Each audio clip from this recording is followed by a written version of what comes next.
What's up? Welcome to the DweeBros podcast, Joe Rogan podcast,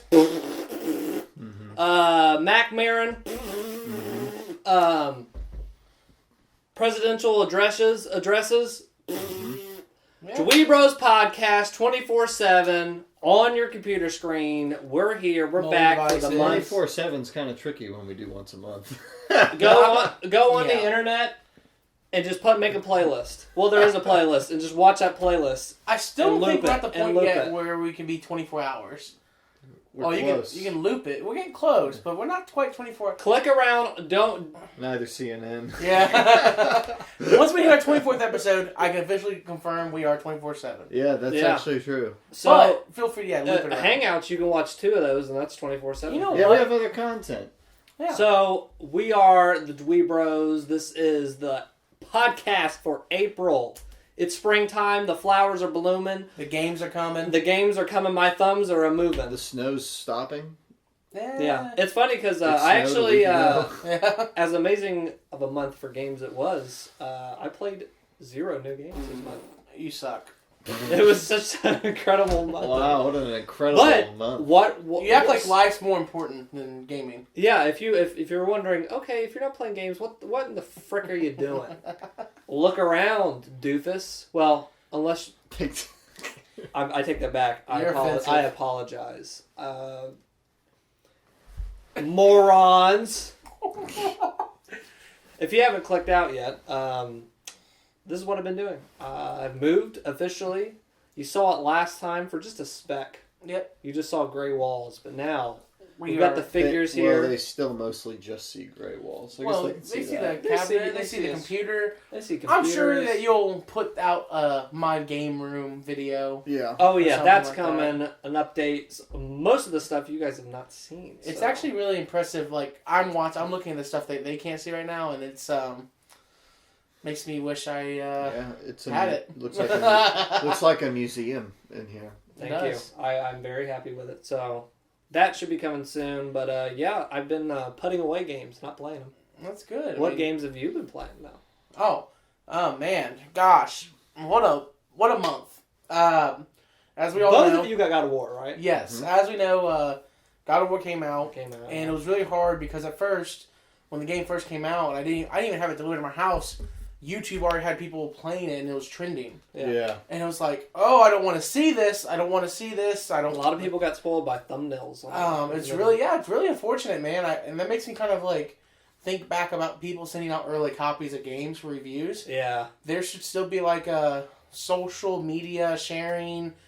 Reviews are fine. Yeah. It's the video of gameplay that's like bothering me because I wish people would wait, but they want to get people watching their content. Yeah. They want to see. You want to see if you want the game too. So yeah, I'm not that type of person. I think I know if I want a game or not, and I don't need to watch another guy play it just to know if I want it or not. I don't know, but been playing a lot of God of War.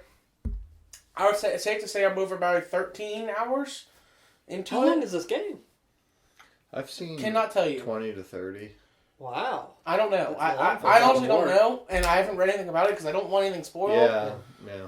A very beautiful PS4 Pro game. Yeah. I can't wait. I finally, like I said last time, I have a 4K TV. Yep. So I'm waiting to... Ooh. 4K... I've not seen, I've played in 2K. I heard this was a come-to-Jesus moment. 4K... with God of War. 30 frames per second. With 4K, yeah. And very little stuttering. I ain't gonna lie, there's been a little. Yeah. But... I've it's enough for me to sit there and say, incredible. I can play this and enjoy this and think it's performing well. Yeah. That's awesome. That's all I want. Give me 4K where I can enjoy it, play it, and it performs well. And I think Sony has done this shows that Sony has done a great job doing that with the Pro. I think the only thing that kind of bothers me the most about it is that I notice it's 30 frames per second. Yeah. But you give and take, obviously. Well, I have a regular PS4 because I'm He's a simp. I'm lower middle class, and I'm playing it on. I have a dual monitor setup, and I've moved my PlayStation to kind of be on my desk with my computer.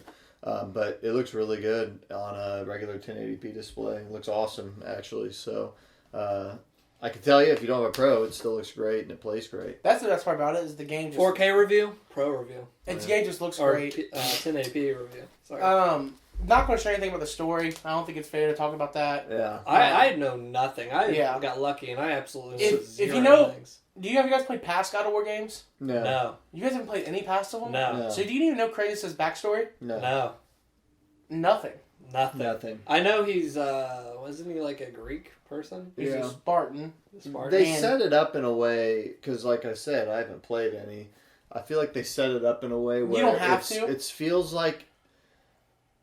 like a very like personal journey and personal story with like that lore and the mythos all around you. Mm-hmm. So it's kind of more like not literally like Dark Souls, but like that, where like you're kind of stumbling into these areas, or you're stumbling across these things. Is it open world? It's not. I mean, I don't know if that's a spoiler. Or is it like The Witcher?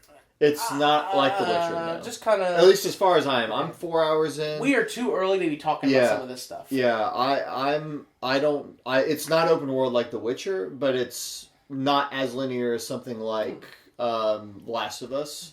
So, the other thing about that is that there's like... I guess this isn't really... There's like a bestiary and like journals kind of like The Witcher. So like as you discover new...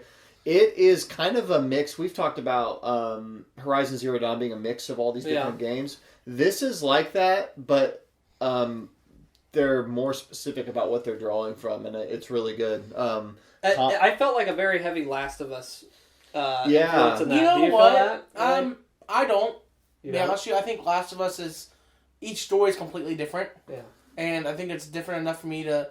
Plus, I feel like the AI I have now... Actually, no. I don't want to talk... Honestly, Okay. I disagree. You don't want to spoil it. Not the gameplay, but just kind of like that concept of... And I'm not super far into it, but just that concept of you with this younger person, and you're kind of going through some things that are... I think that I feel Last of Us influence, but it is not Last of Us with different paint. It's much different. Yeah. It's much different. Is the combat fun? Yeah.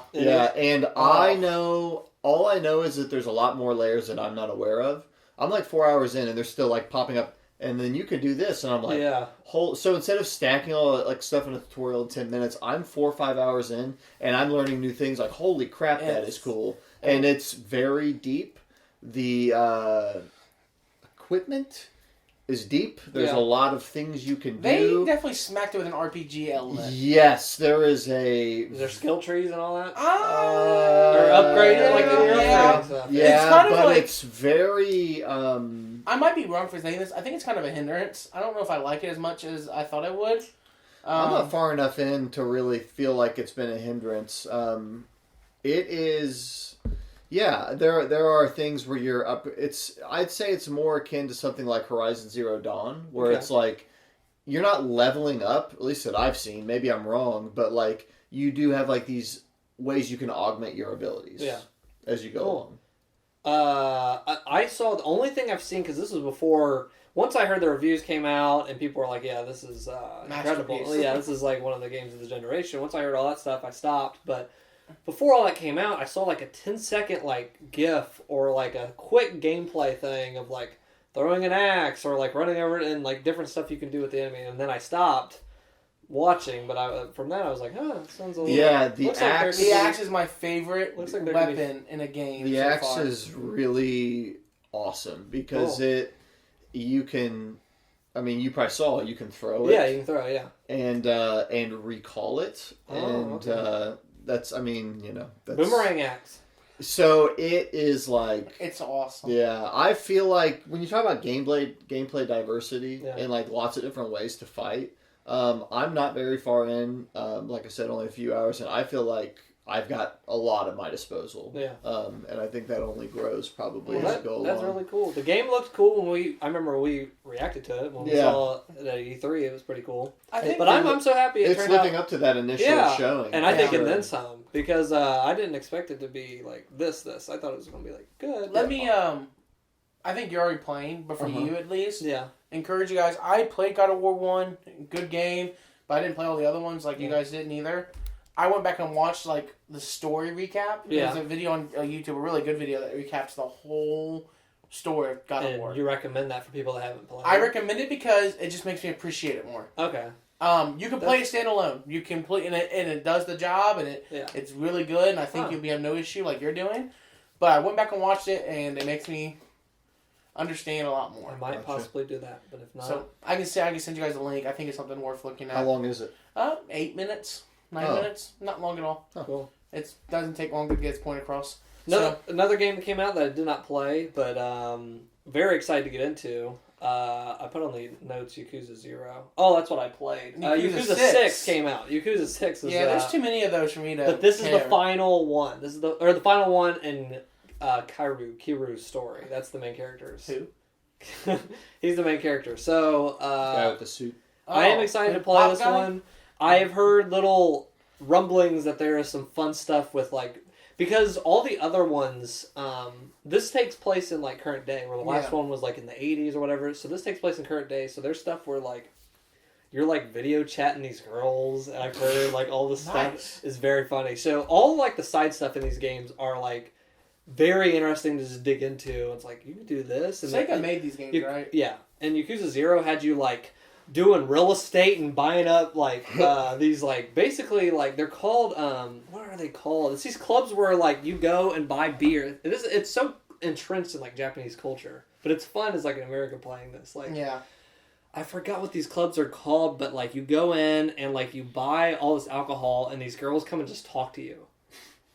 Like, that's all, like, they're very popular in Japan, and, like, you would manage these things, Yakuza 0, so Yakuza 6 looks like that. They built a whole new engine, their side stuff like that, I meant. But I'm looking forward to playing the final one in that series, but I did not. But I heard it's pretty fun. I just don't really think I've seen tidbits to know that there's a guy who dances. And it's very so yeah, there's all these fun little goofy. You don't even have to do them, but there's fun like dancing. You can dance, and he's singing. I guess I'll wait for Yakuza and Sonic at the Summer Olympics to come out, and then I'll look into it. Yeah, next year. Probably just be one of those things I'd look at. Yeah. Have you played every single game? I played Kiwami, which is the remake of 1. Okay. Yakuza 0, and what else did I play? Can you watch some of the stuff? Oh yeah, and then I watched 2 through 5, and I'm gonna play 6. How long did that take? It took me a while. Metal Gear. One of the cutscene things was like a 5-hour, 6-hour movie, so I just split up in a couple days and and then one was even like longer than that. It was a mess, but I enjoyed it. But that's how if you're so new, I keep seeing people, how do I get into the series or whatever?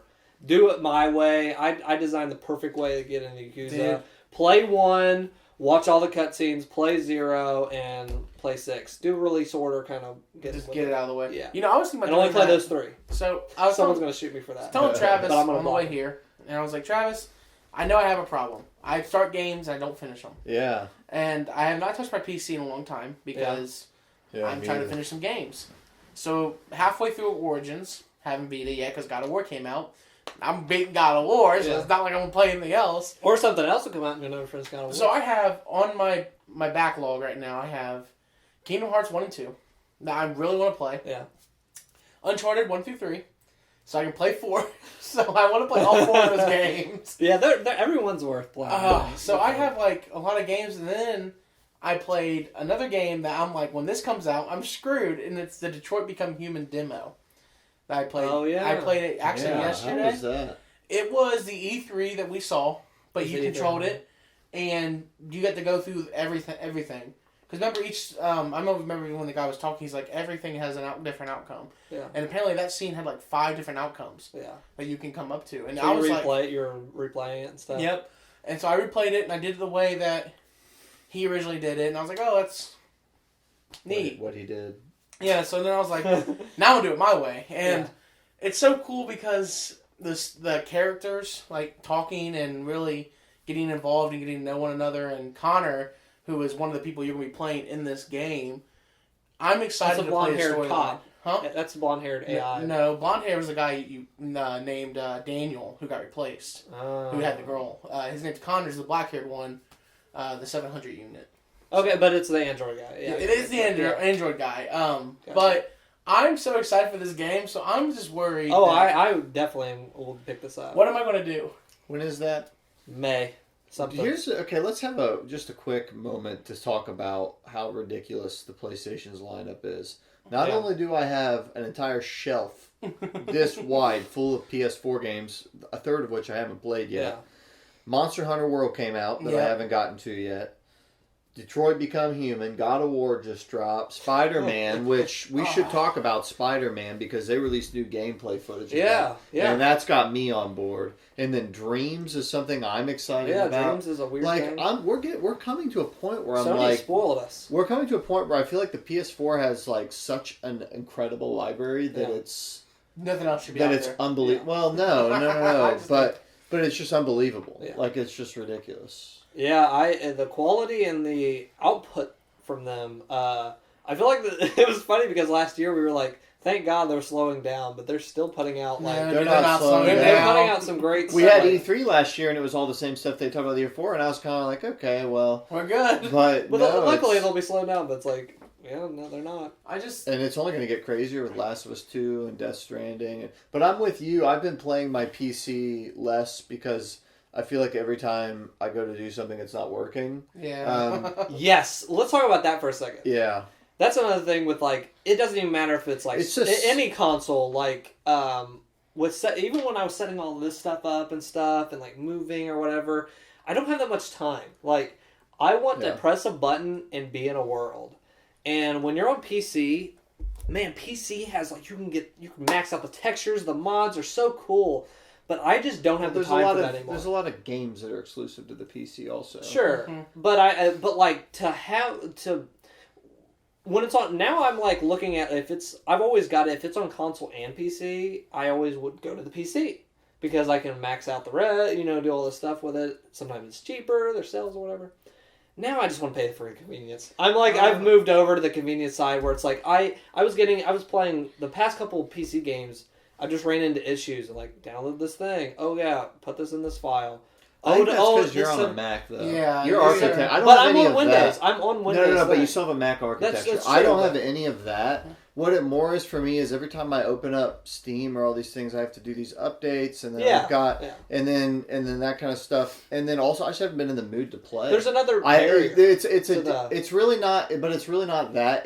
I can get my game going in a couple minutes. It's really just sitting at the desk like this. Yeah, I haven't been in the mood for it lately. Yeah. But to me, it's all cyclical. Like there was a while ago last year where I went through a big phase where I played like all the Uncharted games. I played Uncharted 4. I played Final Fantasy VII on my PS4. Yeah. I played Last of Us, and I played them all like boom, boom, boom, boom, boom, and I didn't touch my PC. And then I went back and played a lot of PC stuff last year. So I don't think it's like I've done that too. I think it's just a summer thing. It's like it's getting warmer outside. Yeah. Like if I'm going to be in here playing a game, I just want to sit back and play it. Yeah. So you did play one game on the computer that I saw you playing that looked really awesome. What was it called? Warrantine? What's it? Warframe? Warframe, that's what it was. Yeah, so if you watched last month's podcast, I was frustrated because I couldn't get a Warframe account because they were having server issues. Did you get one? Yeah, I ended up getting one, and I've played that game 4 or 5 hours. It's kind of like free-to-play Destiny. I'm sure some of you guys have played it before. Is it better than Destiny in person and it's ninjas. They're different. They're you totally can't really... if I put a gun to your head, Destiny is much more polished. Okay, I shot you. I'm a Warframe developer. But Warframe is very fun and fast. Warframe is like Metal Gear Rising: Revengeance. Okay. Like it's like ninja and you're with guns too. So it's like ninja and you're jumping around. A lot of variety. I feel like the mission types there's tons of different mission types. Whereas in Destiny you do a lot of the same mission types. I like the world and the sci-fi. It's like a dark sci-fi as opposed to the comic-y, like jokey sci-fi of Destiny. So it's good. Like I said, those are winter games for me. Like diving in, playing 100 hours, grinding, get a bunch of armor, getting a bunch of different stuff. It's summer. I'm not sitting in front of my computer playing Warframe for 4 hours a day. So, or it's spring, I should say. It's not summer. So good game, not really hooked me, but I totally see where people get into it and just love it. Also, Destiny, I played with friends. Yeah. When my friends stopped playing Destiny, I stopped playing it. My friends don't play Warframe outside of one, which is Zach Campbell, and he hasn't been playing it. So It's just kind of one of those things. I'm kind of with you. I've been playing more. Did you start playing that because of that No Clip documentary and kind of like No, brought that back into no. that? It's been on my radar for a couple of years. Zach brought it up to us recently. Zach has been talking about it for a long time, and I actually bought. They have these packs where you can get all these frames that cost like $80.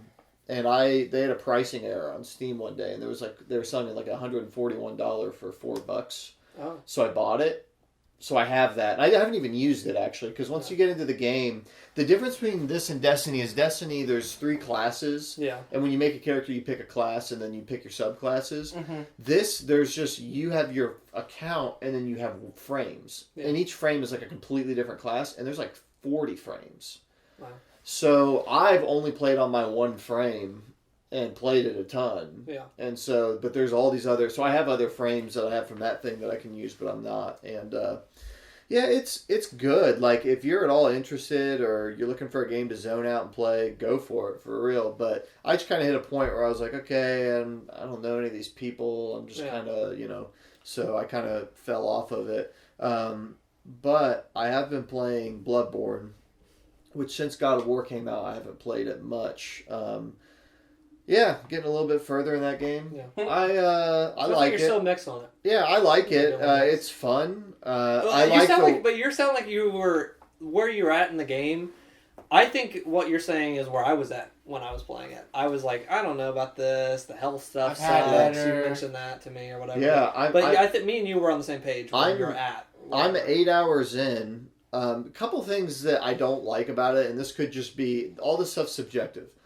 Same person could play the same game in the same order as me, and they would come away loving Bloodborne. I think you really love Bloodborne. Yeah. For me right now, I feel like the Souls games, there was always like you enter an area, and there's like 3 ways you can go, but it's never like you kind of know where you ought to go, and you could go down, check it out, come back, go down, check it out. I'm exhausted with Bloodborne because I feel like I'm walking around this world and there's 18 different places to go, and I'm like going down one forever, and then I spend 3 hours on it, and then I look it up and it was optional. Yeah, and I'm really not enjoying the world design of Bloodborne, and I know that's crazy. I'd be so mad because I love Dark Souls 2, and people say that's the worst one. I think Dark Souls 2 eats this game's lunch with world design. I'm not really a fan of it. I'm playing it. I'm liking it. I like the combat. I feel like when I fight the bosses, the ones that I can parry, it's pretty cool. But I'm like playing one right now. I don't know if I can parry it, and it kind of and the dodging isn't the same as Dark Souls. I watch you. So you don't roll with iframes. You like jump back dodge, and you can roll, but it's not when you're locked on. So I'm fighting this big thing, and it's like it's luck. It's luck. I feel like it's luck if they hit me or not. I know that's not true because people play it at a very high level with no hit, but. To me, it feels more arcadey. It's more fun. I really like the world and kind of the theme and what's going on. I was going to say, I like the world itself. Is I think, the best world in the series. World design, But the actual, level design. The level design to get you to those places is... I was looking up and Googling, like, where do I go next? I try not to do that with these games, so I'm really mixed on it. Yeah. I mean, I would say it's definitely a good game. It's not a poor game, but... To me, it's like this game is requiring me a level of like, not with the combat. The combat's really not the worst part, which typically with Dark Souls, the combat's really hard, but it is hard. The bosses are the most hard part. The environments really aren't that hard. I'm not having trouble with the enemies. It's just like, where the heck am I? Sure. And I'm going up this giant staircase, but then there's like these streets that I'm down on, and I jump off a ladder, and I feel like the world has no flow to it. And I hope that changes as I go through, but I've bounced off it now 3 times, and I've never had that with a Souls game. Every game I've dove into and played it straight. I had that same issue, and that game has like bouts of like, oh, you're in a flow. Like, okay, I'm going here. Okay, that's the next one. I need to go back here, and I kind of figured my way out, and then I would hit like a wall, and I'd have to. Shouts out! I did hangouts. I had Soul King. Shouts out! Soul King helped me through. Yeah, he had a guide to me. He was basically like my tour guide. He's like, "Oh, over here is this, and over here," and I kind of like that helped me immensely enjoy the game. That's good because really, I just picked me up. Sounds like you need a Soul King in your life. No, you need a Soul King. I don't know. I need them to not front load the game with optional areas. And the other Souls games, optional areas were hard to find, and they were normally in the last third of the game. Yeah, they were. I promise you, I beat the first area. First, I fought this one boss. The first boss you encounter is optional. I fought it forever. Then I beat Father Gascoigne. or whatever, or Father G or whatever. Father G. And then I went in this huge area and did all this stuff, fought a boss, did all this stuff. It was optional. And I was like, okay, I would have waited. So then I went to this other area and went through all of that, and I was dying, and I was getting so frustrated. Another 2.5 hours looking up. That was also optional. I was like, well, where the heck is the path? Where am I supposed to be? And that's so not okay. See, I was Googling a lot in this game. I was like, where do I go after blah, blah, blah? So where do I go after but that? I feel like it's and that kind of does suck. I hate when I have to do that. And I did that, throughout the series in certain parts. But this one definitely has I'll probably issues. go back to it. I'm trying to beat God of War right now. That's the main game Let's I'm just be playing. honest, guys. But Souls games suck. no, that's not true. Casual corner over there. Speaking of so that sums it up. I'm mixed. I think the only thing I have left before we just start to dive into some of the stuff I know you've played because you've been streaming a little bit here and there while you're moving. I have cursed my office, my work office. Okay, what happened? So one day I was like, I want to play Legend of Zelda while I'm at work. I haven't played it enough. I was really kind of like that's what people would do. You know, they I was try to gonna- play Legend of Zelda. well, I get an hour for lunch, and I was like, okay. I'm gonna go ahead and just try to put an hour in every now and then, just kind of enjoy the game a little bit more. The first Zelda. Breath Breath of the Wild. Oh, okay. So I took my Switch in there, put my Switch down, plugged it in. When I came in, they were all playing Mario Kart, and I'm like, oh, that's no big deal. I mean, it is what it is. Like, it's just Mario Kart. So one day, we sit down and we started playing Mario Kart, and we realized it was like 5:30, 6 o'clock, and it was a Dungeons and Dragons crew because Dungeons and Dragons got canceled that night. And we were like, man, we're bored. And I'm like, there's a game that I think we all would thoroughly enjoy. And they're like, what? And I'm like, it's called Tetris Puyo Puyo. Oh, man. And they sat there and they're like, I don't know if I like Tetris. Just give me a minute. So we downloaded it, we played ping pong, we came back. We did not leave the office till 9:30 p.m. that night. We stayed there and played Tetris Puyo. And then ever since then, our office has played every lunch and after every workday. We go in that room and play Tetris Puyo Puyo. I officially now have over 55 hours in Tetris Puyo Puyo. Is it called Tetris? It's called Puyo Puyo Tetris. Okay. Puyo Puyo Tetris. We all call it Tetris. My whole office. Hey, shut up! I don't care. My whole office. Everybody. I wasn't gonna say anything. It sounds better. Why would you call it Puyo Puyo Tetris? So we call it Tetris Puyo Puyo. Because the game's called Puyo Puyo, and then the other game's called Tetris. We all call it Tetris Puyo Puyo. Tomato, who gives a crap? Tomato. But nonetheless, It's on the freaking title screen that you guys play. we don't even. Hey, we play the game so much we don't even turn the system off. We just open it back up and it's on the freaking last game we played. Oh my gosh! So we started to hit a wall. Like we all could get Tetrises pretty easy. We all could get like 2 and 3 chainers pretty easy. We needed to evolve. So I started studying. Found out there's something called a T-spin in Tetris, and it's more powerful than Tetris. That sounds like some wave dashing and Smash Then Brothers. I started studying, and I found out about the super combo, the wall combo that you do in Tetris. Also started studying and learned there's a stair stacking ability in Puyo Puyo, where you stack your Puyos in a certain way to cause them to stack to get a 10 chain. So now, needless to say, Tetris Puyo expert. Needless to say, it's become pretty cutthroat because now we're all trying to one up each other by getting better and better. Like there's a guy named Drew who's learned how to T-spin. I can't T-spin yet. It's super hard. Can you explain T-spin? T-spins are really cool because I've watched the tutorial and I don't understand. You build a Tetris board, and the way you build it is you build it to where the T piece, on top of the purple one, you want it to get it to where it can drop. And you know how you get like a second to spin pieces? And you spin it around to where it gets out of the spot, and then you drop it down again and you clear 2 lines. So what you do is you almost like you build a circle. Visually, it doesn't make any sense. It doesn't. When you watch it happen, it's like it can't It's beautiful. Fit. It's a beautiful thing. And you're like, it can't fit. But then you spin it, and it spins around and down, and then you drop it to where it drops into 2 lines. I know what you're saying, yeah. And it does, I think, a little bit more damage than a Tetris. In a versus mode, which is pivotal because. But so is this like an official move, or is this it's like an official move? Sega has a tutorial on how to do it on their YouTube. Oh, okay. So it's like built into the game that like they know. Like I didn't know if it was like the key. This is just the thing no, it's in there. The key part is like everyone's good at Tetris. I think the hard part is are you good at Puyo Puyo? And once we started playing more, man, I've developed a strategy in Puyo Puyo that's completely chaotic. Yeah. But some people were like, yeah, I'm trying to do a stair stack so I can put a 10 chain just in the game. Yeah. I just drop on my Puyos halfway to the board, and then I play from there. because we played as a group recently, just all hanging out. Yeah. And it was really a lot of fun. The game's a blast. I cannot believe Puyo Puyo Tetris or Tetris touches Puyo. What do you want to call it? Tomato tomato. Puyo Puyo. Tomato tomato. 50 plus hours. Thanks to Gateway Logistics. Cool. So. I've been playing that. I beat the story mode on that game, and I still, when I open up my Switch, it's the first thing I gravitate towards because it's so easy to open and just start playing and beating my own records and stuff. So, hey, speaking of the Switch, though, I do still need to beat Mario Odyssey, and that's on my list. Yeah. I'm aware.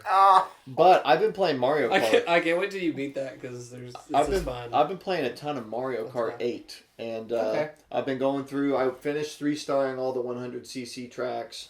Now I'm doing it on 150. When you get to 150, you can't just pick like your favorite kart that you just think looks cool. No. You have to really start getting into those stats and like figure out. And I found you kind of have to use the bikes. Yeah. And I don't like the bikes, but I will say I'm kind of shocked how different the different cars feel. Because I always thought, oh, they're probably not that different. Yeah. They're completely different. The traction's different. The type of grip you get when you get your boost as you curve.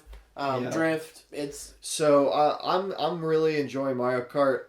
There's one pet peeve I have with that deluxe edition is that it gives you a bunch of stuff right out at the front. I feel like the progression in that game is just whack. Like it doesn't make any sense. Non-existent. It gives you all this. It gives you everything right up front. You don't have to unlock anything. See, that's cool for people like me that already did that. But for me, I open this game up and I'm like, why even play? Like I already have everything. So, but I'm unlocking some things as I go now and. You know, it's a good game. I like it. Cool. It's a really good game. I want to get into some news. I'm tired of this old stuff. Spyro, finally, after months of crazy conspiracy theory connecting for Spyro, people were even... I didn't even know you could do this. You can go on... Crashes? Target has a Twitter. This is crazy to me. Target has a Twitter where you can, like, ask it questions or something, and, like, it'll pop back, like, automated, like, it's a bot or something. Mm-hmm. But people are like, when's Spyro coming out? Like, teasing this thing, like, people were even asking this, and when's Spyro coming out? And somebody had already put that in the database or whatever, and it was like, you'll be entering the Spyro Kingdom soon or something, and they're like, it's coming out. And it's like, how do you even know to do these crazy things? That's just stupid. But I'm very excited. Spyro Reignited trilogy, all 3 games remade. Very excited for that. Is it the same team that did Crash? No. It's Toys for Bob or Toys. Wow, that'll be great. Bob no, but I've never heard of them. But the screenshots are looking great. The gameplay looks great. Is this worth playing as someone who?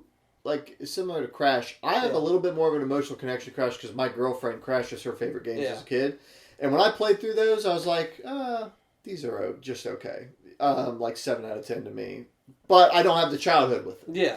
So, she's not into Spyro. I don't know anything. Is Spyro worth checking out? It definitely adds to it if you had that growing up. But I think these games are, I would go back and replay these games as I got a little bit older. I don't know. And I still had fun with them. Like, my only pet peeve with Spyro is different than Crash. I don't know if the gameplay will translate well enough to like now, because I feel like when I played the old Spyro, it was very stiff at first, and then later I played 1 and 3.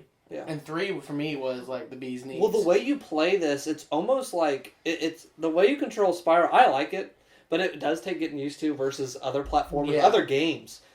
Basically, like, you can just kind of walk along, but then you press the square button, and he, like, sticks his head down, and it's like a bull, and he, like, runs really fast. And then you can kind of, like, control it like a car as you're, like, platforming stuff. I love that. That's just really fun to me. It's neat. But I think it's hard. I did like Crash a little bit better, like a smidge better than Spyro. So I had Spyro first before I had Crash. So, but it's $30. I think it's worth checking out. Yeah, it's $10 a game. That's my opinion. That's how I break it up. I'm like, that's And in Spyro 3, you can skateboard. That's all I gotta say. I'm excited for Spyro 3. Spyro 3 was one of my favorite. That was definitely my favorite. Going back and replaying. I'm a Nintendo. Super Mario 64 is my first 3D platformer, so maybe one day we'll kind of set the standard a little high. Get that remastered. Maybe so. Oh my gosh, Super Mario 64. Well, Odyssey like mindset. Speaking of remake, remaster, whatever, Shenmue 1 and 2 finally freaking coming to PS4, Xbox One, and PC, or maybe PS4. I don't know. I'd like to dive back into that one. Those are definitely worth checking out. I will say, like, there is some things that kind of didn't age well, but I think they did say they tweaked some things. I hope they did. Part of what makes it fun is like the... Some people were hyped on that it's dual audio. They'll have the original Japanese audio on this. Oh, gosh. But I say play it with the American. With the English. Play with the English because it is so funny and campy, and I think these games, and legitimately I had fun with them and laughed throughout because it's just a quirky, weird, and incredible for its time. I have too many games to play now, man. I just can't keep adding. Well, this one's only $30 as well, so you got to get it. God. You just have to. But that's $15 a game. I'll add it to my shelf of PS4 games. Last thing, it's not even news, but Fortnite. I don't know if you've heard of it. It's a game, but what are you about to do?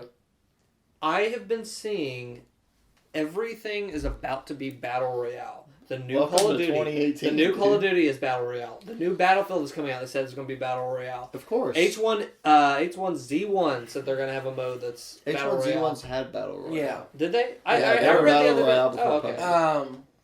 H1Z1. They've had mods, PUBG, but now it'll be like... was a mod of it that okay. became like a big Fortnite. I was reading the article of like H1Z1 was adding. Yeah, they were on they're this a long time ago. I am so sick of Battle Royale. You're already sick of it. You're already sick of it. Because it becomes zombies. It's just a trend. This is still fresh enough that I don't. This should A, not surprise anybody. B, if you're already sick of it, then good luck. Feels like this gen's like perks. You know, Call of Duty came out and said perks, and everything became. This is here to stay. I'll say, I know why this is because at my work, I talk to guys who play Clash of Clans, like guys with kids. Yeah. They don't play anything like I have a friend, and he plays Clash of Clans, Pokemon Go, because his kids love Pokemon, and he's been playing Call of Duty Black Ops 2 on his PS3. He and his entire family, his wife and his 3 kids, every day play Fortnite. Really? There's a guy I work with that owns a PS4, and all he plays is Madden, and he plays Fortnite. And then my girlfriend's dad, who all he plays is Madden once in a while on his Xbox, he's been playing Fortnite. Yeah. Take that into consideration. Her dad has been playing Fortnite. He's not a gamer. Yeah. He just owns an Xbox and plays Madden every now and then. Everyone. I haven't played it yet because I've installed it on 3 freaking devices and haven't played it yet. But I want to play it. But everyone is playing that game. So absolutely, they're going to add that mode into every single game. Spider-Man's going to have a battle royale before the end of this. Dude, they should rebrand SOCOM as a... I had fun with what I was playing with it, and did you hear also that schools are getting fricked up? Like, it's clogging up the Wi-Fi because everyone... on the mobile. Yeah, everyone's playing the mobile version and stuff, and it's like they can't, like, get in. Dude, that's the worst part is, like... But it also like made me reminisce on like, did you guys ever sneak and play games like Game Boy at school? No. Did you ever do that? Because I always did that. I used to bring my SP all the time. Yes, SP was so small. I played at recess, but I didn't play in class. Dude, I sit there. Class was a little hard, but lunch, recess, free time in gym. I played Pokemon.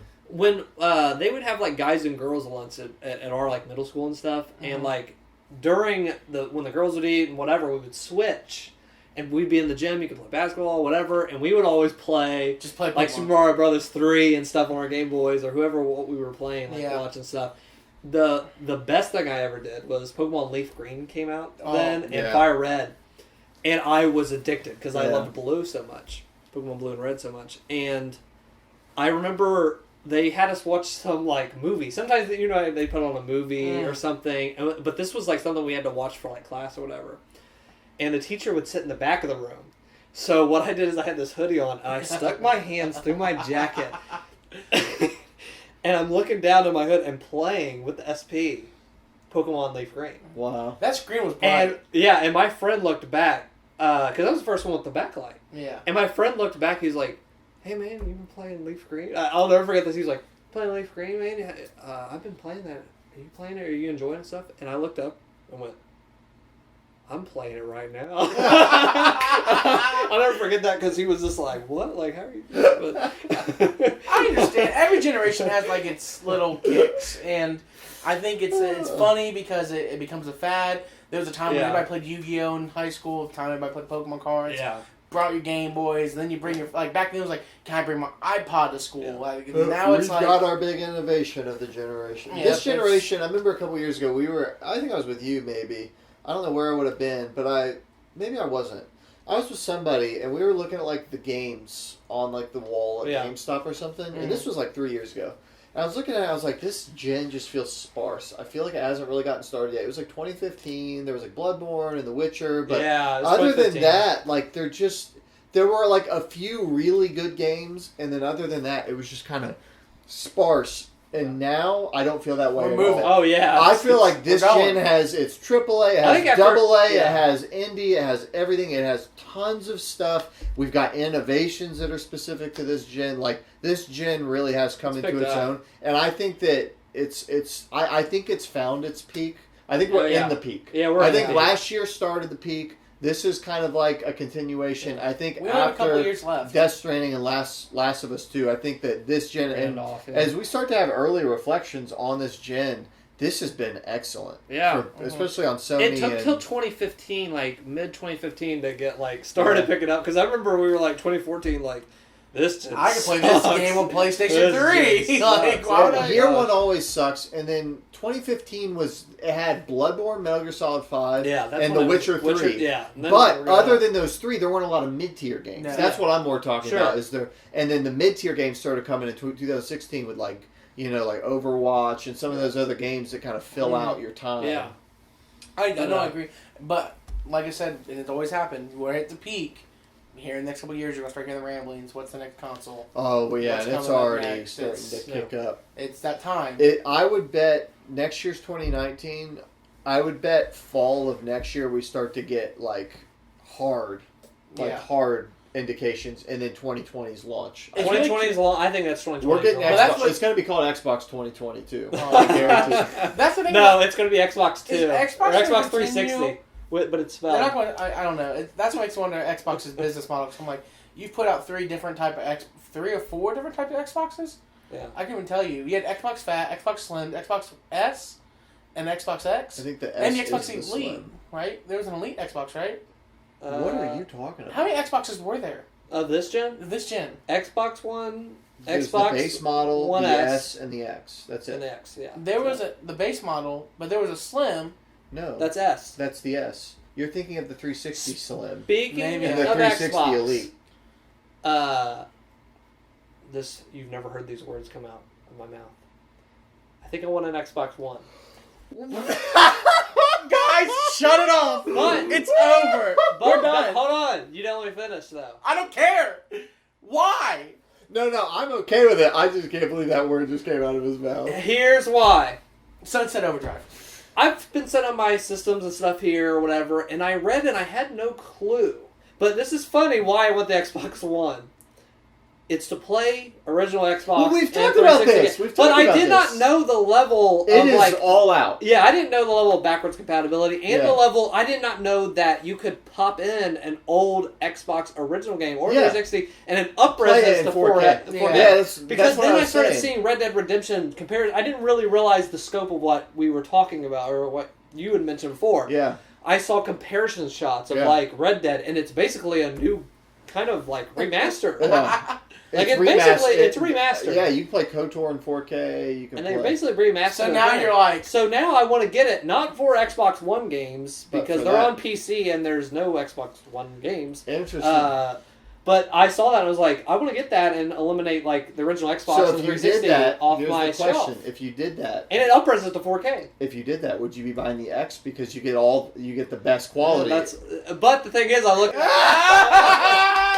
4K, If after all of this, you will regret your words and deeds if you buy an Xbox One X. So I was thinking that, and I was excited, like looking up stuff and comparisons, and then I was like on Amazon, I was like, oh, Xbox One X is $500 to play old Xbox games, Xbox games, and I went, if someone gives me an Xbox One X or an S, that would be really fun if I just got it or I robbed the store and got it.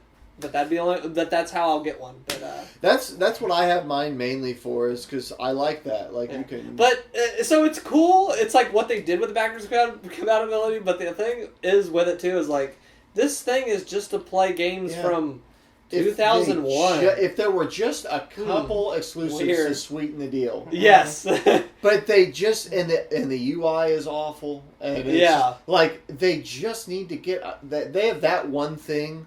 Awesome. Yeah. Infinitely better than Sony, too. Yeah. But what a thing. It's like to play games that are not this gen, it's like, what is this?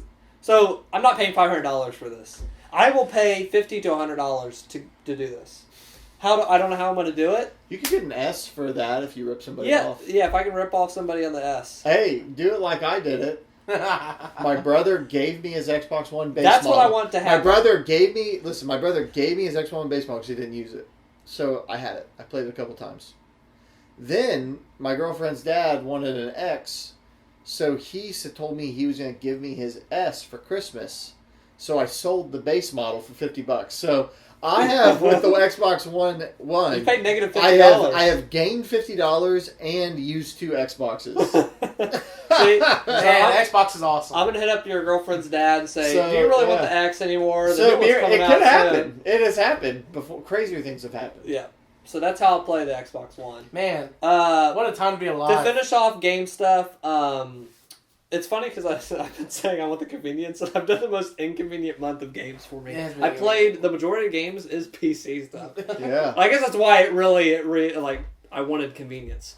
So beat Yakuza 0, great. Check it out. Overgrowth, I played, which we tried to do. A lot of old games too. Yeah, we tried to do it on Hangouts. The thing about Overgrowth, that game don't work. Did not work when we were trying to stream it. It was like messed up with our streaming stuff. That game. So I started seeing it. I got it in the Humble Bundle. That game came out last year. The weird thing is, in my head I go back in time. I was in high school playing the like alpha of this. Yeah. Like playing this, and I was like, am I crazy or is this a different game? And I looked up and it was like, no, I was in high school when I was first playing the demo they put out. Wow. It took them it was like 9 years to do full release. It like it went into beta 2014 I was reading, and I was like, it's still like 6 years it took to like. Well, who was the It's not like it's some multiplayer game. Yeah, and I played and beat that game. That is you can play it at best. And I'm going to get shot for this. 9 years. Because it has very awesome mods, and like the community doing that kind of stuff is like, because the fighting, like you watch me play it or whatever. Yeah, you can physics jump. are awesome. The physics are awesome. You're a rabbit, and you can do different fighting moves and pick up different like swords. When you fall, you like flop. Like it's ragdoll physics and stuff. So like it is so fine tuned, but they fine tuned it for freaking 9 years, and it's like. I was looking at this, and the story mode took me 2 hours to beat. It is the most bare bones like story mode, and I know the thing is for like mods and like playing around in the fighting arena stuff that they have multiplayer. But like, man, what were you doing for 9 years? Yeah, I was playing the story mode. Like, you had 9 years, and this is what you did. Sorry, I will say the actual gameplay and stuff is like fun, but like, yikes. That's a classic case of just. Get it out. Get it out. But they should. I don't know. Somebody spent the gas. If it took a decade, basically, because I'm sure that even before it was like they were developing it before you played in alpha. Yeah. So like yeah. So if somebody spent a decade of their life, that is like a seventh of their life. Yeah. An eighth of their life. It felt like a game. Quantifiable percentage of their life was spent on that game. It felt like a game from like last gen, 2 gens ago. So, there's that. But, cool mod stuff that they did. Whatever. Psychonauts. We played hangouts of it. Check it out. I like how we played that, and I talked to the chat about Star Wars the whole time, and like I'm the one that's always talking about Psychonauts. I was like not engaged with the stream at all. Star Wars is your trigger word. You just activate and talk 8 hours about it. Speaking of Star Wars. Yeah, if you like Star Wars, go check out the Psychonauts stream. Yeah, check out our Psychonauts stream for Star Wars. That game, I quit on it. It has fun moments and like fun imaginative things, but you kind of hit the nail on the head when you were like, you can tell they really didn't know how to make a platformer.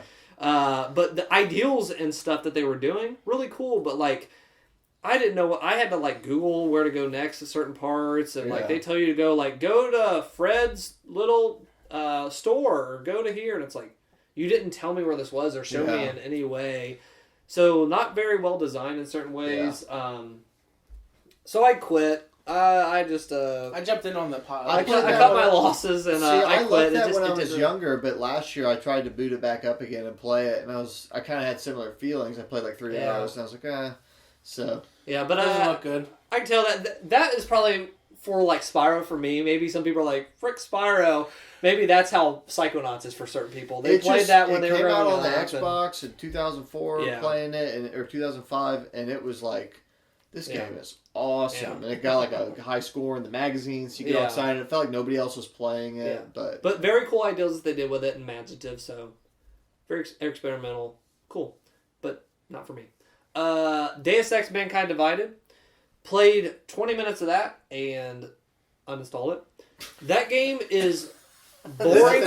Boring as frick. That was kind of my impression when I first saw it. Was like, this game looks like it'll bore me to death. And my impression was like, this looks like a 360 game. Yeah, the graphics didn't really look good. I liked Human Revolution a lot. I liked the second Deus Ex 2 a lot. I heard the world is really cool. Yeah, I heard the world is awesome, but I start this up and it's like, there's people here and make sure you duck and cover and then shoot out here, and I've played this freaking game before 800 times, so crap on it. I turned it off and installed it after 20 minutes. I was like, I'm bored to death. So I played this game before. If you haven't, this is a murder road. I installed that. Octopath Traveler. I am very interested to see what you think about this demo. Played the demo of that, and did you play like the? I'll let you talk about it. Played the demo of that. And I think it's by the same people that did Bravely Default. And this is the game I always immediately point directly at, Bravely Default. And Octopath I will point as well. People are like looking at like Final Fantasy 15. And some of these newer RPGs are more action RPGs. And like the kind of like turn-based, like old school stuff is kind of like, people are like, where's it at? Whatever. Bravely Default, Octopath. Like, go that way. Like, those games still exist. And they are like, people love those. Yeah. That style, go to those. They're still making them. But I played the demo. It's interesting. They actually have voice acting. Yeah, that was interesting. And the voice acting is interesting. The style is this like, 2D, 3D. So like you're walking around, but it's very beautiful. It looks really good. I really like what they did with it. It has their own unique style. What they did with it. Started to get into the fighting and the battling system. And I'm dying on the boss in the demo. The first thing in the demo, I am dying. Yeah. I'm looking up kind of strategies. And at that point, like, I go back and try it 2 more times, and I go, you know what? I am past this stage of my life of, like, super hard, difficult. But again, like, there's people that are into that. Go play this. Not for me. I didn't even make it to combat. I got bored. I liked it. It looked cool, but it's very old school. It just, they kept talking, and I was like this chick, and then I was like in like a, I don't know, like a strip club or something. Yeah. And it just kept going on and on and on and on, and these guys were after me, and then I was walking around, and I couldn't keep playing it. Yeah. I kind of liked what the characters and what they were kind of doing. It was different.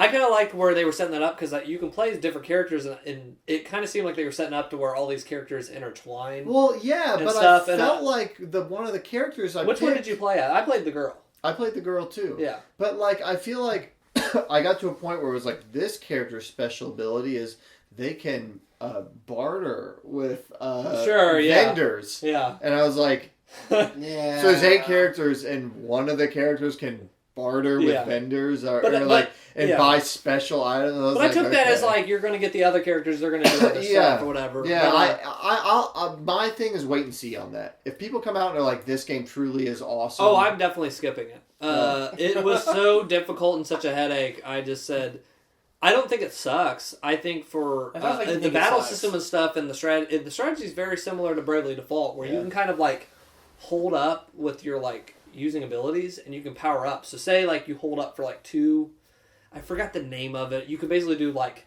you can charge up your attack. So say like you don't attack for 2, you don't use any of your special abilities. Mm-hmm. You can power that up and like change like, oh, I want to use like the super attack. It does like massive damage. And that strategy and stuff is really cool. Yeah. Not for me. When I was dying on the first boss, I was like, if this is the first boss in this demo thing, I'm going to die a lot in this game. It's going to be frustrating. Not for me. I have like 8 other Final Fantasy games on my backlog. Yeah. I'll get to those first. Yeah. But this game is made for people that are into hardcore RPGs. Check that out. That is definitely for people like that. As I've been looking at my backlog and looking at games I bought on Steam, I'm starting to see like a solid 30 games or 20 different series that I'm like, I need to just call it and say, not for me, I'm not going to play it. And I would love to do a video sometime where we just throw out on the table our garbage. I'm never going to play this, so let's just get it out right now. I bought it. Because there's just so many things that like I am realizing, like you said, I don't have time or I'm too old. Like I just like... Past that stage. Yeah, past that stage. The boat has sailed. Yeah. Because I was thinking those about games are actually, I will say, like, I'm absolutely past that stage if it isn't on. I think that's cool that it's on the Switch. Yeah. Because like if I was like traveling or whatever, and I can pick that up, or put that in a console, or if I'm moving and stuff, that would be a cool like pick up and play kind of thing. Maybe again, it's too hard for me. Again, I'm like I don't really like this kind of slower paced old school RPG, but that's cool. It's on the Switch. But if it's like a sit down, like only on PS4, Steam, or like stuff like that, definitely. That's how I am with Stardew Valley. It looked cool, but I was like, I'll never buy that on my PC because I'm not going to sit in front of my computer. I have it on Switch. I still don't play it, but because I feel like. But you have better chance of playing. Yeah, I have a better chance of playing it on the Switch. Laying back on the bed and playing it. That is a cool thing to have. But that's it for what I played. Talk some games, man. Wow. So games are done. I didn't even play that much, guys. Yeah. I want to talk some TV. The TV world. Have you finished up Dragon Ball? It was amazing. Amazing. I'm gonna get to that very soon. It's still on my list. Watch some TV this week, man. Wrestling has been picking up. WrestleMania happened. Dude, WrestleMania happened. That's the only TV. To be honest with you, most of the TV I don't watch anymore. I fall asleep to gaming documentaries. Yeah. I'm learning about the history of Tetris because I'm so possessed about Tetris. But or I'm watching wrestling, and it was really cool. WrestleMania was pretty awesome. It was nice seeing What was the big thing this year? Brock Lesnar, Roman Reigns. Didn't really happen the way it was supposed to happen. Undertaker came back. Dude, that guy will die. They'll die, and they'll reanimate his corpse. Well, it was cool how they did it, because, I don't know, we watched WrestleMania last year together? Did all of us? It's been a couple years. No, okay, it's been my about 2 years. Well, you guys were there for the roller coaster one, because the New Day? Yeah, I've been there. Yeah, you were there. So what happened was, Undertaker wrestled. He lost. What age is he? 60-something? Early 60s? Dear Lord. Old. Ric Flair's going. We don't have a reason Ric Flair's like 65 when he retired. But he folded up his jacket and he put his hat in the middle of the ring and he walked off and I thought he did that last year. That was last year. He did that last year. That was that's the end. And it was there's no way so he did it again. You can bring it back. So this is what they did this year. The lights went out and the spotlight came down and right there was the same robe and the same hat. And they caught it on fire. And the Undertaker came out. So he didn't retire. It's so funny. I love wrestling. I love wrestling. You guys got me into it. I've never been a wrestling guy, but yeah, watching it with you, is fun. It is so wonderful. I would love to go to a live wrestling I'm telling event. you, we have to go. We need to go, and I think it'll be a beautiful thing. But so wrestling's been good. Daniel Bryan's back, which that's one of my all-time favorite wrestlers. I have a belt that's signed by him. It's really cool. he had a very bad neck issue and bad concussions, and he wasn't never going to get cleared again. And he finally got cleared. They were like, "Hey, you're pretty healthy." Fix the back. Yeah, he's back out there. He's wrestling again, and man, he's good. They had his neck brace in the middle of the ring, and they set it on fire. They set it on fire. The most interesting. There's two things that are really interesting going on right now, and we'll just leave it there. One is New Day is very, very weird. I'm not really enjoying them anymore. They throw pancakes at the crowd now. Yeah, this seems like Warframe. I saw them throwing pancakes. Yeah, so what they do now is they walk out with pancakes, same dance, same goofiness, and now they throw pancakes at people, shove pancakes in people's mouths.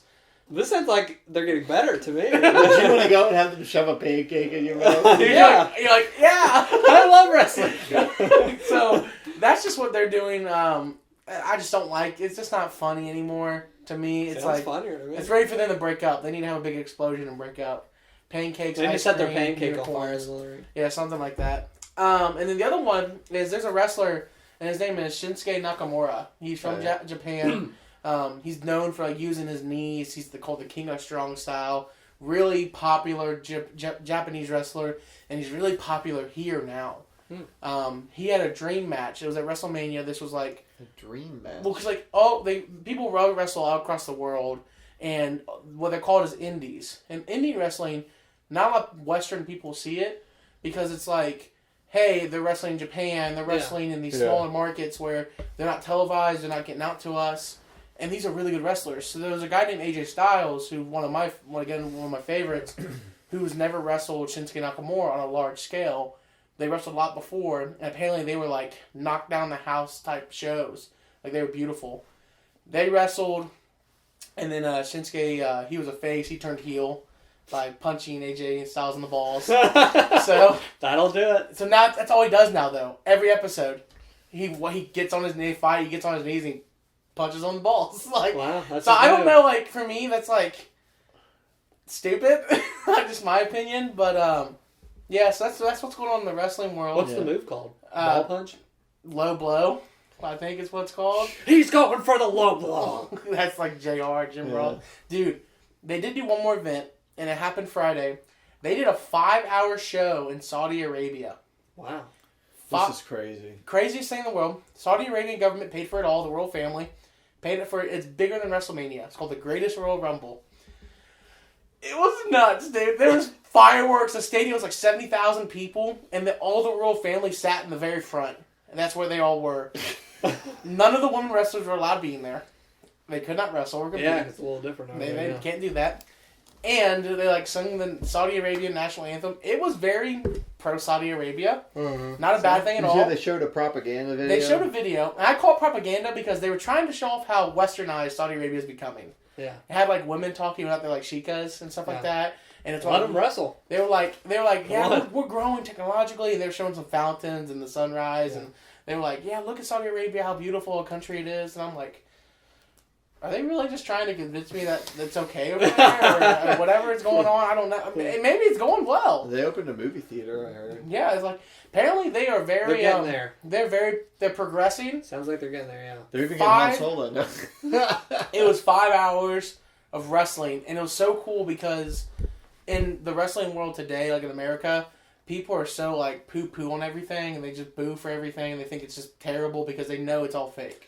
Yeah. To them, they loved every minute. So it's so cool to hear them cheer. Yeah. Finally, just people cheer instead of them booing and just hating on people. But do they have the heel and the face? Yeah, the heel face still. But they're probably not in the loop as much. But they knew who to boo. They're like, a guy came out from India, and they're like, oh, boo, he sucks. He's an Indian. Ethnicities are what plays a key factor in wrestling. But it's true, dude. I swear. I mean, yeah, it is. Dude, so it's funny because they know when to boo, but it's cool because they're like, John Cena wrestled. John Cena gets booed over here. John Cena's really cool. Does a ton of Make-A-Wish things. Yeah. He's a very awesome person. People just hate him because he's it's John Cena. Screw him. Yeah. He's famous. But they're not as kind of critical. No, they're cheering. They're yeah, that dude's awesome. That's cool. So it's cool. It was really awesome seeing Saudi Arabian involved in wrestling. Yeah. So check it out if you have 5 hours to kill. Dude, 5 hours is watch that. Way too long. Watch that and then watch the Yakuza 5-hour video on YouTube. I'm coming off of a 3-day bender of watching the NFL draft. Which, as someone who doesn't watch football at all, what is your impression of the NFL draft? I'd love to know. I've been asking people this because I think it's interesting. I would rather literally watch paint dry. You're not the first person. The draft stuff to me is like, just go on Twitter when it's done, or like go just watch it on Twitter. Like, what are you watching? Like, what is it on like the video? I do not get this. The draft has become a game in and of itself because it is. Teams all want similar guys, so it becomes, well, is it like an E3 keynote for? It is. It is. It's like it'd be like if they announce which games are coming to which consoles. That makes sense. You'd want to watch, and you get hyped, and you get excited. And the biggest highlights are this. That's what I'm saying. Yeah. So rings. Yeah. But I've been watching that. I will say though, round one, awesome. It was a great draft. It was really entertaining. Lots of surprises. Yeah, a lot of cool picks. Day 2 was really good, but the Bengals, who's my team, kind of had a long time where they didn't have picks, so I kind of snoozed a little bit. Kind of laid on the couch and read stuff on Twitter. What was the Last of Us announcement of the? Oh, just give us that. Give us the one-handed Griffin. Yeah, that was today. I'd say the biggest thing was Baker Mayfield. Oh yeah, going to Cleveland. Baker Mayfield. Basically, he's this really crazy short quarterback. Yeah. Like grabs his junk and like trash talks people. A lot of crap. And the Browns picked him first overall. The Browns. And then no one saw that coming. So that was like the big. Cool. But today I'll say this: you could nuke from orbit day 3 of the draft because they do round 1, which is 32 picks the first night. The second night they do 2 and 3 today, and they started at noon and it ended at 7. It ended when I got here. They do 5 rounds and just 32 picks each round, and they go all the way up to like 230 something. It got to the point like in the 5th round where nobody knew who these people were anymore. Oh, like, the guys on ESPN like, we don't have any video. Like, there's a picture we think. It gets to the point where like I fell asleep watching it. I woke up in the 7th round and they had like their intern. They're like, we just want to thank Brian so much. He's been with us for 8 years. He's going to start this other job and he's been working for us. And I was just like, what is happening anymore? Like they're not even talking about the players anymore. They're just talking about. Because it just gets to the point where it's like these guys. I've been a football fan for a long time. Sounds like I've seen a lot of guys drafted that they're bagging groceries somewhere now. Like being drafted doesn't mean it's an accomplishment, but it doesn't mean like you're going to be a player. Yeah. So I feel like they should shorten the draft. It sounds like go 4 rounds, go 5 rounds. Sounds like E3 last year when they were like, here's this influencer. Yeah, it's like after you get past like the first couple rounds are like okay, round 1 is like Microsoft, Sony, Nintendo. Rounds 2 and 3 is like Ubisoft. Yeah, like there's good surprises, but you pretty much know. Gotcha. Watching the day 3 of the NFL draft is like getting on IGN YouTube and watching the whole E3 and watching every single interview. It's like, oh my all right, gosh. so watch the Saudi Wrestling Championship, watch Yakuza, and then watch. Yeah, if you're a football fan, let us know in the comments and tell us if you're happy about your team's draft. Cool. I watched more Better Call Saul. That show is really everybody has been talking about that. So that season 3 went up on Netflix, and is Heisenberg blown in? I'm almost caught up all the way on that, and that's just really getting really good. Is it getting closer and closer to surpassing Breaking Bad? No, it's just good in its own right. And I will say there are still moments, because we were talking about like, could you just skip Breaking Bad? There's still moments where they like really like the twist thing, or like the kind of lead up is like, this is this character. Yeah. Oh yeah. So it's like, watch Breaking Bad before this. I would absolutely suggest to do that. You just get a little pinch more out of it. Probably like the God of War stuff you were talking about. Like you would get you get a little bit more. It's like, oh yeah, that kind of stuff. I agree. Started watching The Twilight Zone. I love that show. I'm okay. That show's great. I'm about 7 episodes in.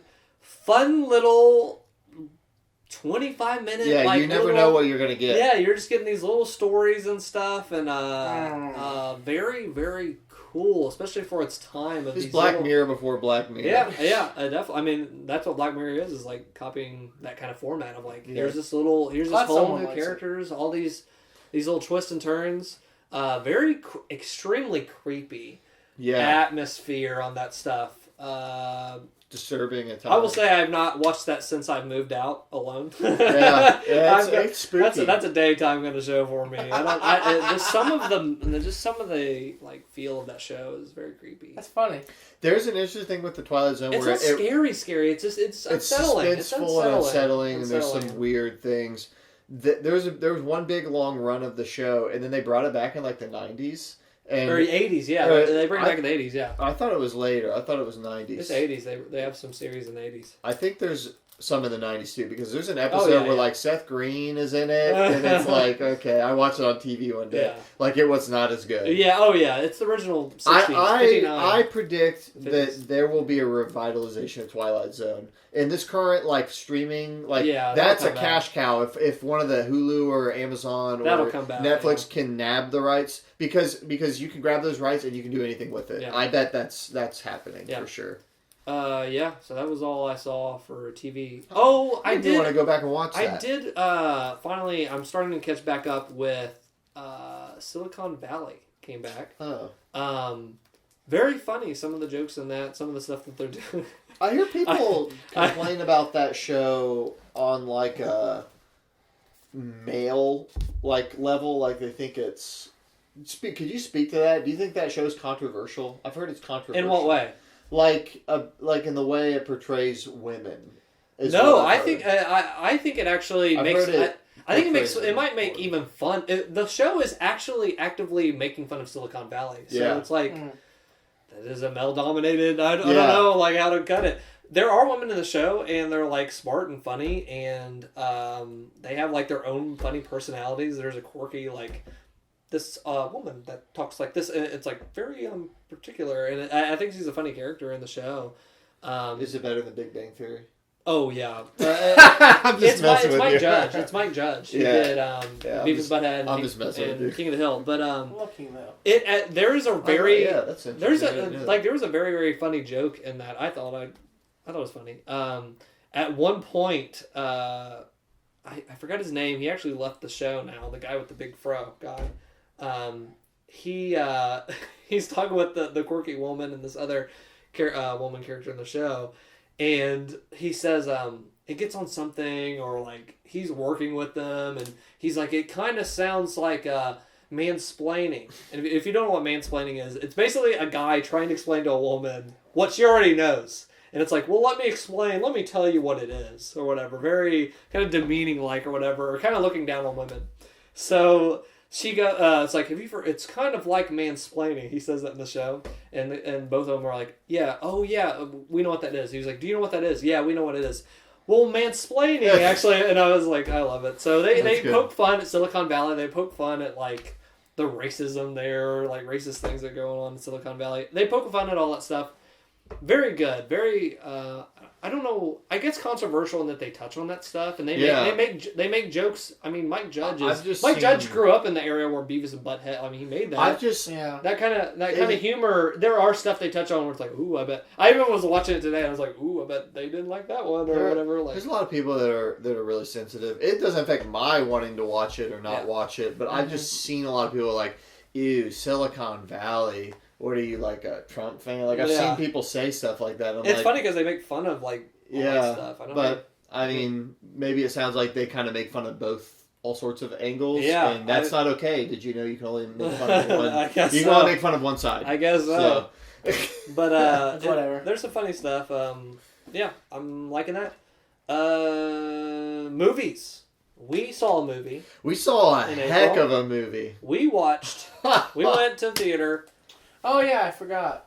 You forgot. You were there. You literally forgot. You literally forgot. Best Friends Volume 1. Best Friends Volume 1 is the new movie with Tommy Wiseau and Greg Sestero of The Room fame. They didn't direct it. Neither. I think Greg wrote it. Did he write Greg it? wrote the screenplay. But it was a different director.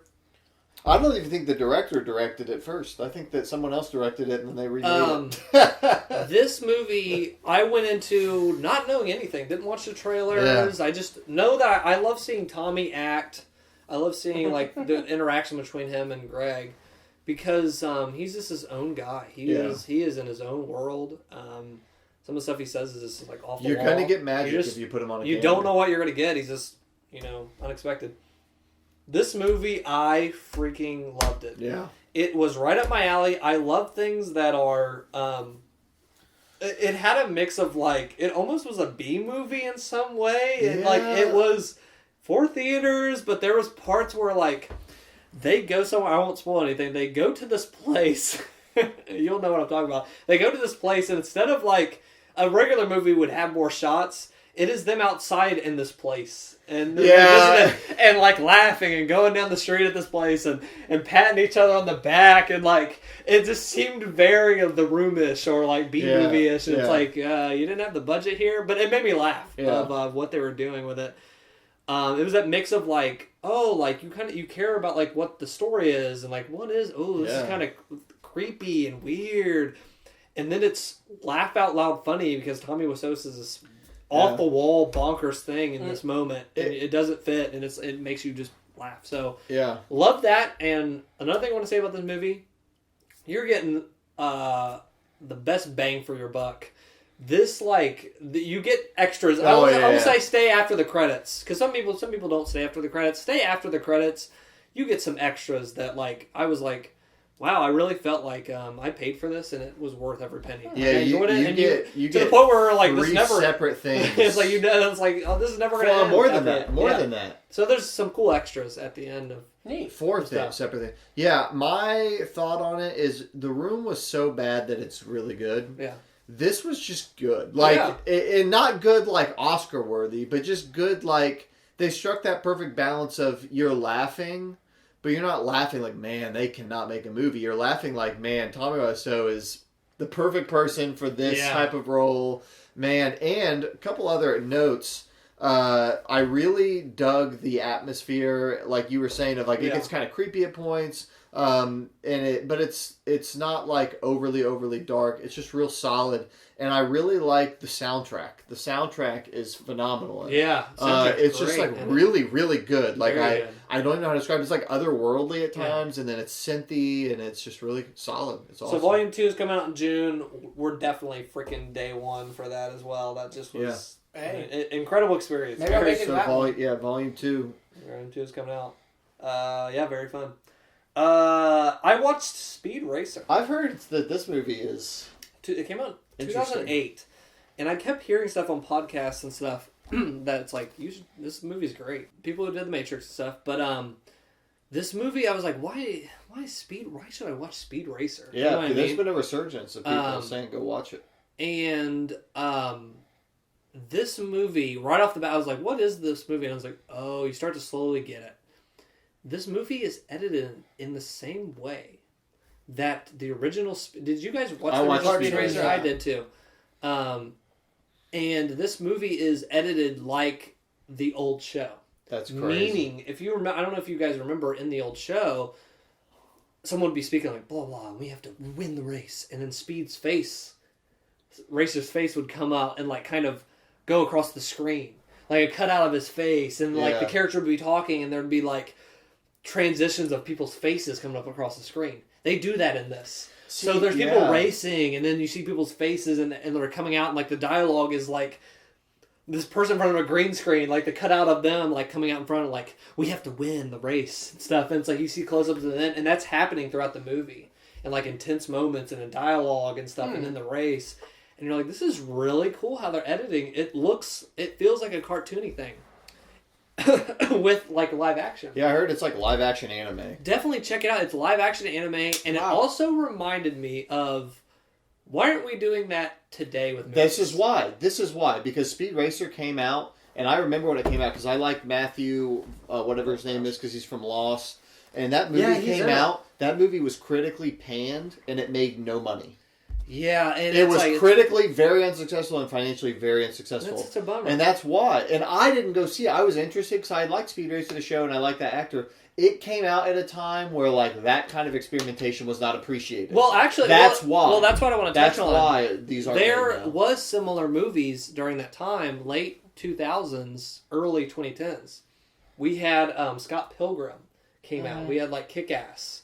Yeah. We had these kind of more experimental, like how to shoot and film stuff. Those had more of a superhero angle. Sure, yeah, but like that was kind of experimental how they shot that and like how they did that, and it's like, and then Speed Racer, and it's like, what happened to the kind of like quirky, weird way that we filmed? I think that those are still. Man, I think like, that's still going on. But like I was thinking specifically when I was watching this, I was like Scott Pilgrim, and I was thinking about like the kind of like different kind of edited like weirdly video movies. I feel like the Big Short was that way in a different way, not as hyperactive because it was more of a financial. But like I'm talking about like I guess like I'm thinking like more comic-y, booky, like kind of. I think Deadpool. I haven't seen it, but I've heard that has some of that too. It does, and it's actually kind of cool. That's kind of what Deadpool is that. Okay. Not breaking fourth walls. Doesn't Deadpool all take place technically like in one like world in real time, like in like an hour? Oh, like yeah. Deadpool takes place in an hour, but then there's all these. It's like Inception. There's all these other things. Yeah, because they always like it takes place in an hour, but then they got the backflash. Then you have the like there's arcs of story over outside of. But While you speak, say one more thing about Speed Racer. I'm going to kill this ant. Hi. The old Speed Racer show was a good old time. Okay. There you go. Thanks for filling us in. Yeah. Last movie I watched was Nobody Speaks: Trial of the Free Press. This was a documentary on the Hulk Hogan versus Gawker case. Oh. And man, what a freaking ride! Yeah, Hogan got screwed. That ride was. No, he didn't. He won the. I know, but like it sucks that it happened to Hogan. Oh yeah. Well, here is like my mindset when that first happened. When that first happened, Gawker has done so many crappy things and whatever. I was just like, so thankful that like yes, take them down, whatever. And then you watch this documentary, and you're like, it's still crappy, some of the stuff Gawker was doing or whatever, but you watch this documentary, and you're like, maybe this wasn't good. Yeah. This was actually extremely bad. Like, it set a precedent. It set a precedent. It's like, like, the freedom of the press and stuff, like, man, like, we're playing with fire. So, very interesting. Was that on Netflix? It's on Netflix. It's a very interesting documentary. You get to see both sides of, like, I want to watch Wild Wild West, and then I want to watch... Or Wild Wild Country. Wild Wild Country. Yeah. Wild Wild West. You can watch that, too. Man, can you imagine if I watched Wild Wild West, and I was thinking of what you were recommending last time? I'd be like, what was he doing? Where's the cult? Where's the cult coming? I recommended Wild Wild Country to certain people in my circle, and they've come back and they're like, yeah, not for me.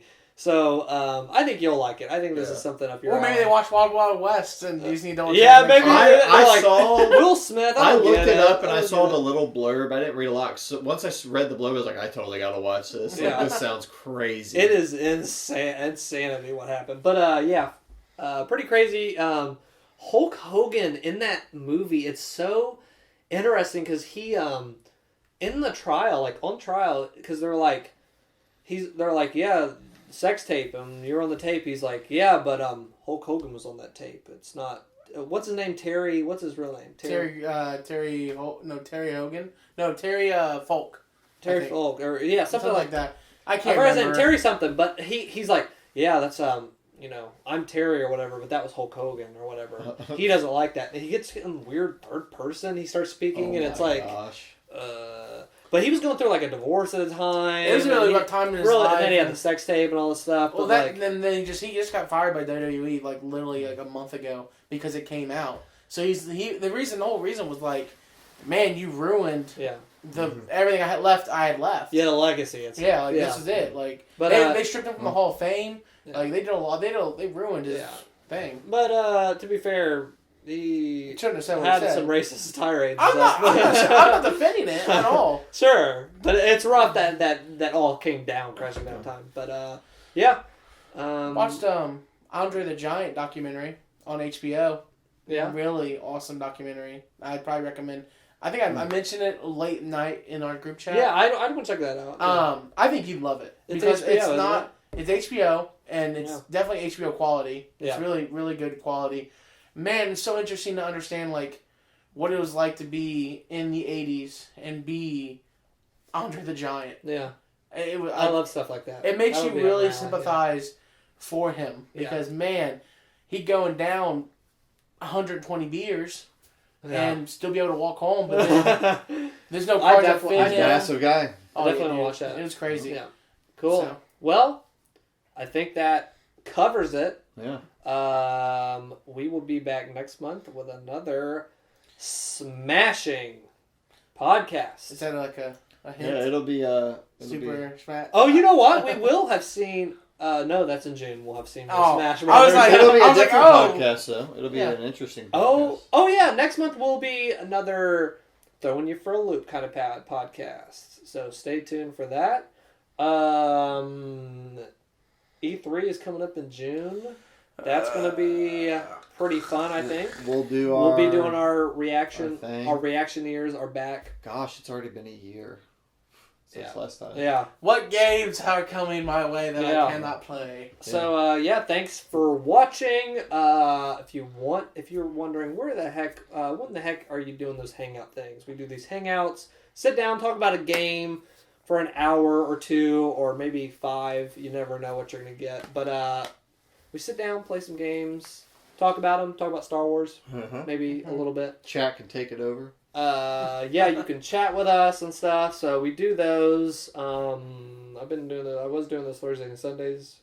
Busy moving in. Should be starting those back up soon. Gonna be fun. But check the Twitter at DweeBoYT on Twitter if you want to get updates when we go live. Sometimes we just go, you know what, let's get nuts and stream. Other times it's, like I said, Thursdays and Sundays I stream. But thanks for joining in. And we're going to go out on a cool note.